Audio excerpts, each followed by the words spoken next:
ಷೇರು ಮಾರುಕಟ್ಟೆ ಕುಸಿತ ಕಂಡಿದೆ. ಜಾಗತಿಕ ಷೇರು ಮಾರುಕಟ್ಟೆಯಲ್ಲಿ 2300 ಅಂಕ ಕುಸಿತವಾಗಿದೆ. ಸೆನ್ಸೆಕ್ಸ್ 2300 ಪಾಯಿಂಟ್ ಕುಸಿತಗೊಂಡಿದೆ. ನಿಫ್ಟಿ ಎಲ್ಲೂ ಕೂಡ 500ಕ್ಕೂ ಅಧಿಕ ಪಾಯಿಂಟ್ ಈಗ ಕುಸಿತಗೊಂಡಿದೆ. ಭಾರತೀಯ ಷೇರು ಮಾರುಕಟ್ಟೆಯಲ್ಲಿ ಕರಡಿ ಕುಣಿತ ಕಾಣಿಸಿಕೊಳ್ತಾ ಇದೆ.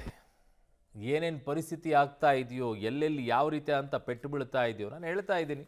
ಕಚ್ಚಾ ತೈಲದ ವಿಚಾರದಲ್ಲಿ ಏರುಪೇರಾದರೆ ಎಲ್ಲದರ ಮೇಲೂ ಕೂಡ ಏರುಪೇರು ಆಗೇ ಆಗುತ್ತೆ, ಅದರಲ್ಲಿ ಯಾವ ಅನುಮಾನನೂ ಇಟ್ಕೊಳ್ಬೇಡಿ ಅಂತ ಹೇಳಿ ನನ್ನ ಸಹೋದ್ಯೋಗಿ ಶಬೀರ್ ನನ್ನ ಸಂಪರ್ಕಕ್ಕೆ ಸಿಗ್ತಾ ಇದ್ದಾರೆ. ಶಬೀರ್, ಈಗ ರೂಪಾಯಿ ಮೌಲ್ಯ ಹೀಗೆ ಕುಸಿತಾ ಹೋದರೆ ವಿಪರೀತವಾದಂಥ ಸಮಸ್ಯೆಯನ್ನು ಅನುಭವಿಸಬೇಕಾಗುತ್ತೆ ಭಾರತ.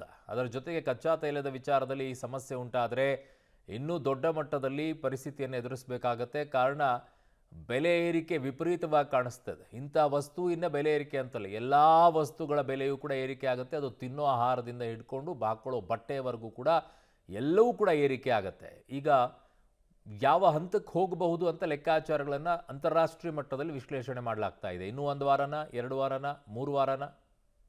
ಅರುಣ್ ನೋಡಿ, ಅಮೆರಿಕ ಅಧ್ಯಕ್ಷ ಡೊನಾಲ್ಡ್ ಟ್ರಂಪ್ ಪ್ರಕಾರ 4 ವಾರಗಳಿಗೆ ಈ ಯುದ್ಧ ಸೀಮಿತ ಆಗಬೇಕಾಗಿತ್ತು. ಆದರೆ ಇರಾನ್ ಮತ್ತೊಂದು ಕಡೆ ಹೇಳ್ತಾ ಇರುವಂಥದ್ದು, ನಾವು 6 ತಿಂಗಳಿಗೆ ಅಂದರೆ ಯುದ್ಧ ಮಾಡಲಿಕ್ಕೆ ಬೇಕಾದಂಥ ಎಲ್ಲ ಸಿದ್ಧತೆಗಳನ್ನು ಮಾಡ್ಕೊಂಡಿದ್ದೀವಿ ಅನ್ನುವಂಥದ್ದು. ಅಂದರೆ ಅಲ್ಲಿಗೆ ಸೇರಿಗೆ ಸವಾ ಸೇರುವಂತಾರಲ್ಲ, ಹಂಗಾಗಿರುವಂಥದ್ದು. ಅಮೆರಿಕ ಒಂದು ಬೆದರಿಕೆಯನ್ನು ಹಾಕಿದರೆ ಅದರ ದುಪ್ಪಟ್ಟು ಬೆದರಿಕೆಯನ್ನು ಹಾಕುವಂಥ ಕೆಲಸವನ್ನು ಇರಾನ್ ಮಾಡ್ತಾ ಇರುವಂಥದ್ದು.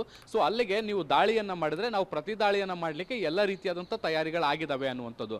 ಸೊ ಮಧ್ಯಪ್ರಾಚ್ಯದಲ್ಲಿ ಈಗ ಸೃಷ್ಟಿಯಾಗಿರುವಂಥದ್ದು ಈ ಒಂದು ಉದ್ವಿಗ್ನ ಪರಿಸ್ಥಿತಿಯಿಂದಾಗಿ ಈಗ ಕಚ್ಚಾ ತೈಲದ ಪೂರೈಕೆಯಲ್ಲೂ ಕೂಡ ಸಾಕಷ್ಟು ಅಸ್ತವ್ಯಸ್ತಗಳಾಗಿರುವಂಥದ್ದು, ಮತ್ತೆ ಈ ಕಚ್ಚಾ ತೈಲದ ಬೆಲೆಯಲ್ಲೂ ಕೂಡ ಸಾಕಷ್ಟು ದೊಡ್ಡ ಪ್ರಮಾಣದ ಏರಿಕೆ ಆಗ್ತಾ ಇದೆ. ಕಳೆದ 10 ದಿನಗಳ ಹಿಂದಿನ ಸಂಗತಿಗಳನ್ನು ನಾವು ಗಮನಿಸಿದ್ರೆ ಸರಿಸುಮಾರು $70 ರಿಂದ $74 ಪ್ರತಿ ಬ್ಯಾರಲ್ಗೆ ದರವನ್ನು ನಿಗದಿ ಮಾಡಲಾಗಿತ್ತು. ಈಗ ಅದು $118 ತಲುಪಿರುವಂಥದ್ದು. ಬಹುಶಃ ಮುಂದಿನ 1 ವಾರ ಅಥವಾ 2 ವಾರಗಳಿಗೆ ಈ ಸಂಘರ್ಷದ ಸನ್ನಿವೇಶಗಳು ಹೀಗೆ ಯಥಾಸ್ಥಿತಿಯಲ್ಲಿದ್ರೆ ಬಹುಶಃ ಇದು $150 ಕೂಡ ಹೋಗ್ಬೋದು ಅನ್ನುವಂಥ ಅಂದಾಜನ್ನು ಕೂಡ ಈಗ ಅಂತಾರಾಷ್ಟ್ರೀಯ ಮಟ್ಟದಲ್ಲಿ ಮಾಡ್ತಾ ಇದ್ದಾರೆ. ಸೊ ಹಾರ್ಮುಜ್ ಜಲಸಂಧಿಯ ಮೇಲೆ ವಿಧಿಸಿರುವಂತಹ ಒಂದಿಷ್ಟು ನಿರ್ಬಂಧಗಳು ಕೂಡ ಇದಕ್ಕೆ ಕಾರಣ ಆಗುವಂಥ ಸಾಧ್ಯತೆಗಳಿದ್ದಾವೆ. ಸೊ ಜಾಗತಿಕ ಮಟ್ಟದಲ್ಲಿ ಕಚ್ಚಾ ತೈಲದ ಬೆಲೆ ನಿಗದಿತವಾಗಿ ಏರಿಕೆ ಆಗ್ತಾ ಹೋಗ್ಬೋದು ಅನ್ನುವಂಥ ಅಂದಾಜನ್ನು ಕೂಡ ಈಗ ಸದ್ಯಕ್ಕೆ ಮಾಡಲಾಗ್ತಾ ಇರುವಂಥದ್ದು. ಸೊ ಈಗ ಭಾರತ ಮುಂದಿನ 2 ವಾರ ಅಥವಾ 3 ವಾರಗಳಿಗೆ ಬೇಕಾದಷ್ಟು ಕಚ್ಚಾ ತೈಲವನ್ನು ಮುಂಚಿತವಾಗಿ ಸಂಗ್ರಹಿಸಿಟ್ಕೊಂಡಿರುವಂಥದ್ದು. ಹಾಗಾಗಿ ಈಗ ಸದ್ಯಕ್ಕೆ ತಾತ್ಕಾಲಿಕವಾಗಿ ಯಾವುದೇ ರೀತಿಯಾದಂಥ ಬೆಲೆ ಏರಿಕೆ ಆಗದೆ ಇರಬಹುದು. ಆದರೆ ಯುದ್ಧದ ಸನ್ನಿವೇಶಗಳು ಹೀಗೆ ಮುಂದುವರೆದು ಆ ಸಂದರ್ಭದಲ್ಲಿ ಕಚ್ಚಾ ತೈಲವನ್ನು ಭಾರತ ಆಮದು ಮಾಡ್ಕೊಳ್ಬೇಕಂದ್ರೆ ದುಬಾರಿ ಬೆಲೆಯನ್ನ ತೆರಬೇಕಾಗತ್ತೆ. ಸೊ ಆ ದುಬಾರಿ ಬೆಲೆಯನ್ನ ಅಂತಿಮವಾಗಿ ಗ್ರಾಹಕರಿಗೆ ವರ್ಗಾಯಿಸುವಂತ ಕೆಲಸವನ್ನ ಕೂಡ ತೈಲ ಕಂಪನಿಗಳು ಮಾಡ್ತವೆ. ಸರ್ಕಾರ ಒಂದಷ್ಟು ನಷ್ಟವನ್ನ ಭರಿಸಿಕೊಡುವಂತ ಪ್ರಯತ್ನಗಳನ್ನ ಮಾಡಬಹುದು.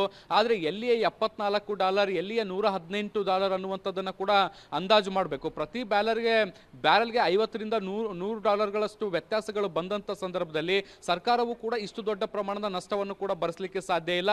ಅಂತಿಮವಾಗಿ ಅದು ಗ್ರಾಹಕರ ತಲೆಗೆ ಕಟ್ಟುವಂತ ಕೆಲಸವನ್ನು ಕೂಡ ತೈಲ ಕಂಪನಿಗಳು ಮಾಡ್ತವೆ. ಹೀಗಾಗಿ ಭವಿಷ್ಯದಲ್ಲಿ ಇದೇ ರೀತಿಯಾಗಿ 2-3 ವಾರಗಳ ಕಾಲ ಯುದ್ಧ ಅಥವಾ ಈ ಸಂಘರ್ಷದ ಸನ್ನಿವೇಶಗಳು ಮುಂದುವರೆದ್ರೆ ಭಾರತದಲ್ಲೂ ಕೂಡ ಪೆಟ್ರೋಲ್ ಡೀಸೆಲ್ನ ಬೆಲೆ ಏರಿಕೆ ಆಗುತ್ತೆ. ಒಮ್ಮೆ ಪೆಟ್ರೋಲ್ ಡೀಸೆಲ್ನ ಬೆಲೆ ಏರಿಕೆ ಆದರೆ ಅದನ್ನು ಅವಲಂಬಿಸಿದಂಥ ಎಲ್ಲಾ ವಲಯಗಳ ಬೆಲೆ ಏರಿಕೆ ಕೂಡ ಆಗುತ್ತೆ, ಫ್ಲಕ್ಚುಯೇಷನ್ಸ್ಗಳು ಕೂಡ ಆಗುತ್ತೆ. ಅಂತಿಮವಾಗಿ ಇದು ಜನರ ಜೇಬಿಗೆ ದುಬಾರಿ ದುನಿಯಾ ಆಗುವಂತ ಸಾಧ್ಯತೆಗಳು ಬಹಳ ದಟ್ಟವಾಗಿ ಕಾಣಿಸ್ತಾ ಇದೆ. ಅರುಣ್. ಓಕೆ ಶಬೀರ್, ನಿಮ್ಮೆಲ್ಲ ಮಾಹಿತಿಗೆ ಧನ್ಯವಾದಗಳು.